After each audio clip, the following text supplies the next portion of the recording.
Hello everyone, welcome to learner I am Shivani Chauhan. इस वीडियो में हम देखने वाले हैं क्लास 10th ज्योग्राफी की बुक का चैप्टर 6 मैन्युफैक्चरिंग इंडस्ट्रीज़ के एनसीईआरटी सॉल्यूशंस। तो देखिए, सबसे पहला जो क्वेश्चन है वो है MCQs. Which of the following industries uses limestone as a raw material. तो limestone as a raw material इनमें से कौन इस्तेमाल करता है? तो देखिए, जो सीमेंट इंडस्ट्री होती है ना, वो limestone as a raw material इस्तेमाल करती है। तो हमें याद रखना है कौन सी सीमेंट इंडस्ट्री लाइमस्टोन को as a raw material use करती है। नेक्स्ट है, which of the following agencies markets steel for the public sector plants. तो पब्लिक सेक्टर प्लांट में स्टील की जरूरत sales steel authority of India limited इसका answer हो जाएगा। नेक्स्ट क्वेश्चन है, which of the following industries uses bauxite as raw material. Bauxite aluminium, aluminium में देखिए बॉक्साइट से बनता है, तो एल्युमिनियम में किसकी ज़रूरत पड़ती है? बॉक्साइट की ज़रूरत पड़ती है। Which of the following industries manufacture telephones computer etcetera. तो इलेक्ट्रॉनिक इंडस्ट्रीज जो हैं वो मैन्युफैक्चरिंग का काम करती हैं, टेलीफोन कंप्यूटर इन सब के। आप सोचेंगे आईटी इंडस्ट्री, देखिए आईटी इंडस्ट्री मैन्युफैक्चरिंग का काम नहीं करती है। आईटी इंडस्ट्री जो होती है ना, वो इंफॉर्मेशन टेक्नोलॉजी इंडस्ट्री होती है, जो सर्विस बेस्ड इंडस्ट्रीज है, मैन्युफैक्चरिंग बेस्ड नहीं है। नेक्स्ट देखिए, 30 शब्दों से कम में हमें आंसर देना है या फिर 30 वर्ड्स में। तो व्हाट इज मैन्युफैक्चरिंग, मैन्युफैक्चरिंग क्या होती है ये हम लोगों को बताना है। तो देखिए, मैन्युफैक्चरिंग क्या होती है? Manufacturing is the process in which goods are produced after processing the various raw materials.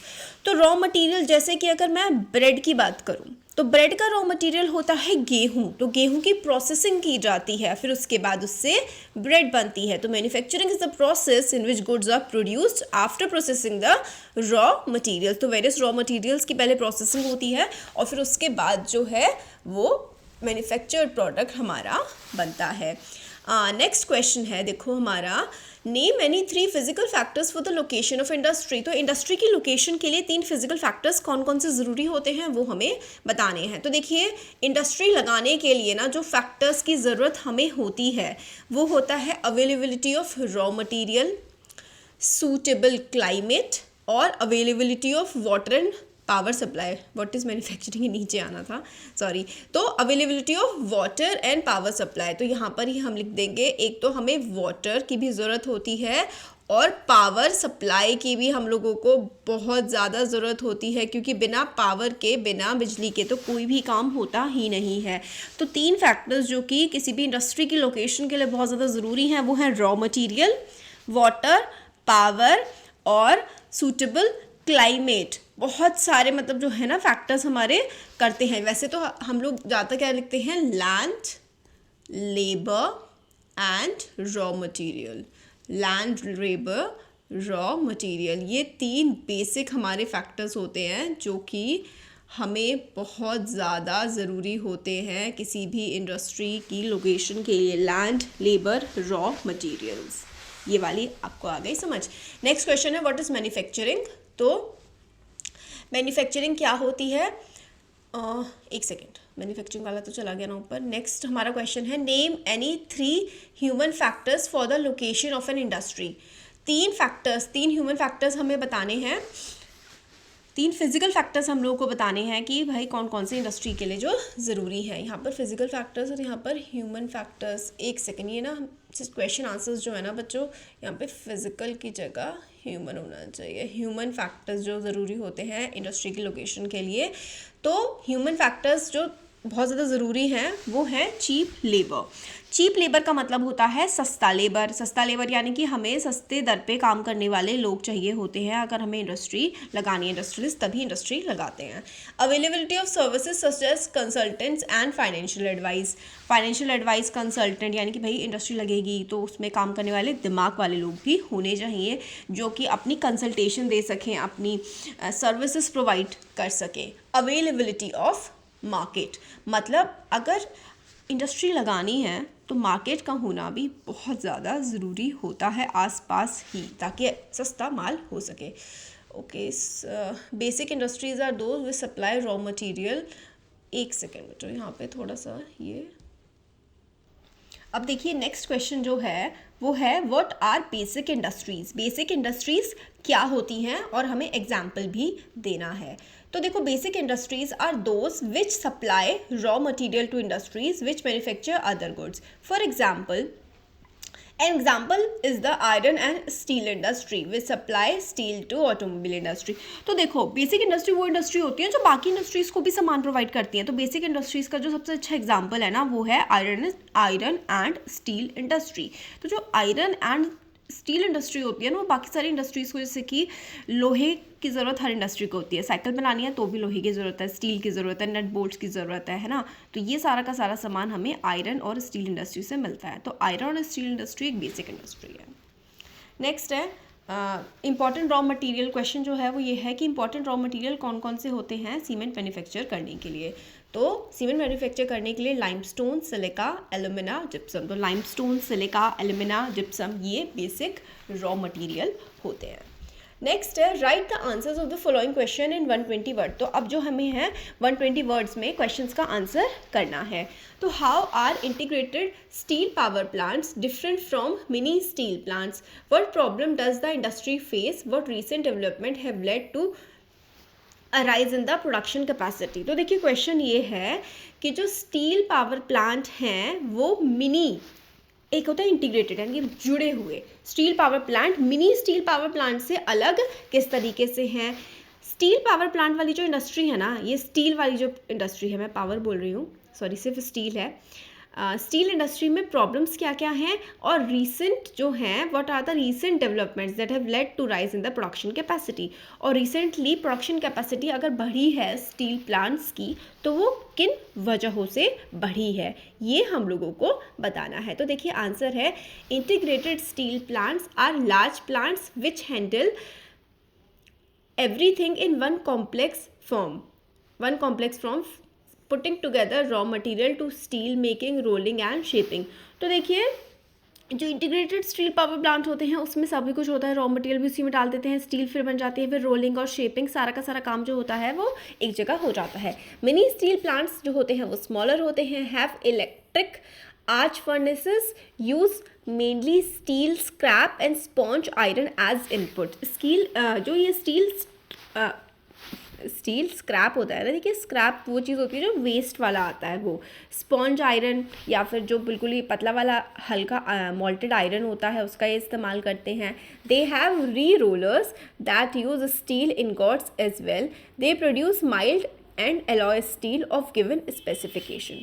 तो देखिए जो मिनी स्टील पावर प्लांट होते हैं वो जो है माइल्ड स्टील या फिर एलॉयस का प्रोडक्शन करते हैं, और जो इंटीग्रेटेड स्टील होते हैं, स्टील प्लांट्स होते हैं ना हमारे, उसमें हम लोग स्टील मेकिंग, रोलिंग और शेपिंग का भी जो है काम कर लेते हैं। और मैं पावर बोल रही हूँ उसके लिए आई एम सो सॉरी, वो इसमें नहीं है। प्रॉब्लम्स क्या है स्टील इंडस्ट्री की? तो high cost and limited availability of coking coal. तो कोकिंग कोल हमारे देश में नहीं होता है, हम जनरली ऑस्ट्रेलिया से इंपोर्ट करते हैं, और स्टील बनाने के लिए कोकिंग कोल की बहुत ज़्यादा ज़रूरत होती है। इसलिए मेरे मुँह से बार-बार स्टील पावर निकल रहा है, क्योंकि स्टील प्लांट्स और पावर प्लांट्स में ज़्यादातर एक साथ ही हमें देखने के लिए मिलते हैं। Lower productivity of labour. Problems में आता है कि भाई जो लेबर काम कर रहे हैं उनकी प्रोडक्टिविटी ज़्यादा अच्छी नहीं है। Irregular supply of power, electricity की सप्लाई भी इरेगुलर है हमारे देश में। पुअर इंफ्रास्ट्रक्चर, सड़कें जो है वो टूटी हुई हैं, तो एक जगह से दूसरी जगह सामान ले जाना लाना काफ़ी ज़्यादा मुश्किल का हो जाता है काम हमारे देश में। अब कौन सी रीसेंट डेवलपमेंट्स हुई हैं जिसकी वजह से प्रोडक्शन कैपेसिटी इंप्रूव हुई है? तो लिबरलाइजेशन हुआ है हमारे देश में, फॉरेन डायरेक्ट इन्वेस्टमेंट आई है with efforts of private entrepreneurs, improvement in production process by use of newer technology. तो नई टेक्नोलॉजीज़ का अब हम इस्तेमाल कर रहे हैं। FDI बाहर से कुछ इन्वेस्टमेंट्स आई हैं। लिबरलाइजेशन यानी कि पहले काफ़ी ज़्यादा सरकार की वो रहता था कच्ची कि भाई जैसा सरकार कहेगी, सरकार की नीतियों के हिसाब से ही चला जाएगा। अब प्राइवेट प्लेयर्स अपने हिसाब से काम कर पाते हैं।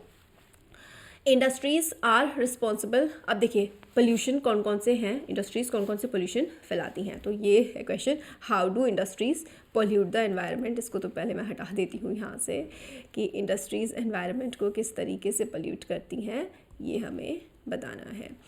तो इसका देखिए आंसर ये है, industries are responsible for 4 type of pollution. तो इंडस्ट्रीज़ बेसिकली 4 पोल्यूशन जो हैं, 4 तरीके के पोल्यूशन इंडस्ट्रीज़ फैला रही हैं, air, water, land, noise pollution. तो 4 विभिन्न प्रकार के जो पोल्यूशन है ना वो है हवा, वायु, ज़मीन और ध्वनि प्रदूषण। जब मैं वीडियो रिकॉर्ड करती हूँ तब भी बहुत ध्वनि प्रदूषण आता है, कई बार आपने नोटिस किया होगा। Following are the various reason. Air pollution is caused by the presence of high proportion of undesirable gases. तो अनडिजायरेबल जो गैसेज हमें ज़रूरत ही नहीं है, सल्फ़र हो गई, सल्फ़र डाइऑक्साइड, कार्बन मोनोऑक्साइड जो वहीकल्स एमिट करते हैं, जो ये इंडस्ट्रीज़ एमिट करती हैं, इसकी वजह से हमारी हेल्थ पर बहुत ख़राब असर पड़ता है। तो इसकी वजह से ही एसिड रेन होती है, oxides of sulphurs and nitrogens की वजह से। तो कार्बन मोनोऑक्साइड, सल्फर डाइऑक्साइड ये काफ़ी ज़्यादा हाई प्रपोर्शन में हमारे एनवायरनमेंट पे हैं, जो कि हमें नुकसान पहुंचा रही हैं। Water pollution is caused by organic and inorganic industrial waste and effluents discharge into rivers. तो अलग फैक्ट्रीज़ में अलग अलग जो है केमिकल्स बनते हैं और फिर उसके बाद उनको नदी में डाल दिया जाता है अनट्रीटेड। इसकी वजह से हमारी नदियाँ भी पोल्यूट हो रही हैं। थर्मल पोल्यूशन का मतलब होता है जो गर्म पानी है जब वो नदियों में ऐसे ही छोड़ दिया जाता है तो वो जीव जंतुओं को बहुत नुकसान पहुँचाता है। Thermal pollution of water occurs when hot water from factories and thermal power plants are drained into rivers and ponds before cooling. बिना ठंडा करे ही उनको नदियों में डाल दिया जाता है। Waste from nuclear plants cause cancer, birth effects and miscarriages. Nuclear plants भी बहुत ज़्यादा जो है प्रॉब्लम क्रिएट कर रहे हैं हेल्थ के related. Dumping of waste specially glass, harmful chemicals, industrial effluents, packing salts and other garbage render to soil useless. तो सॉइल ख़राब होती है, ये जो हार्मफुल केमिकल्स होते हैं उनसे ज़मीन में डालने से, है ना, ज़मीन बंजर होती है। नॉइज़ पोल्यूशन जो है उसकी वजह से, noise pollution is cause due to industrial and construction activities, factory equipment, generators, electric saws, drills and other machineries. जो जब पत्थर कटने की मशीन चलती है ना, घर घर भाई मेरे घर के पास तो ना यहाँ पे हर समय चलती रहती है, तो इतना परेशान हो जाती हूँ, रिकॉर्ड करना बड़ा मुश्किल हो जाता है मेरे लिए। घर घर घर इतनी गंदी आवाज़ होती है। अब नेक्स्ट जो क्वेश्चन है उसमें हमें क्वेश्चन में पूछा गया है, क्वेश्चन नंबर 3 में, कि steps to minimize environmental degradation. तो एनवायरमेंटल डिग्रेडेशन यानी कि जो हमारा एनवायरनमेंट ख़राब कर रही है इंडस्ट्रीज़, ये हम लोग किस तरीके से बचा सकते हैं, कैसे स्टेप्स लें कि कम से कम एनवायरनमेंट हमारा ख़राब हो। तो to control water pollution, industrial effluent need to be treated on 3 level, primary, secondary, tertiary. The use of water for processing should be minimized via reuse and recycling. Rainwater can be harvested to meet water requirement and groundwater usage should be regulated. तो देखो industries जो कि सीधा सीधा पानी अपना गंदे chemicals वगैरह पानी में डाल दे रही हैं, वो ट्रीटमेंट करें और इस तरीके से पानी में ना फेंकें। हम लोग वाटर की रिसाइकलिंग करें, रेन वाटर हार्वेस्टिंग करें, और जो ग्राउंड वाटर से पानी निकाल रहे हैं उसका भी अच्छी तरीके से कानून बने ताकि हम बहुत ज़्यादा ग्राउंड से पानी ऐसे ही ना निकालें। For minimization of air pollution, smoke tracks should be fitted to factories with electrostatic precipitator, fabric precipitator, scrubber and inertial separators. Also, smoke can be reduced by using oil or gas instead of coal. तो smoke का इस्तेमाल, जो धुआं निकलता है उसमें क्या होता है ना, छोटे छोटे कण होते हैं, तो उसको हम लोग कम कर सकते हैं, जैसे कि हम ऑयल या फिर गैस हीटर्स का इस्तेमाल करके कोयले की बजाय, क्योंकि कोयले में क्या होता है, पोल्यूशन ज़्यादा करता है कोयला। और हम लोग जो इंडस्ट्रीज़ की चिमनीज़ होती हैं उसमें इस तरीके से इलेक्ट्रोस्टैटिक प्रेसिपिटेटर्स लगा सकते हैं ताकि जो छोटे छोटे कण हैं वो बाहर ना जाएं और उनको पहले ही कैप्चर कर लिया जाए ताकि वो हवा में ना फैले।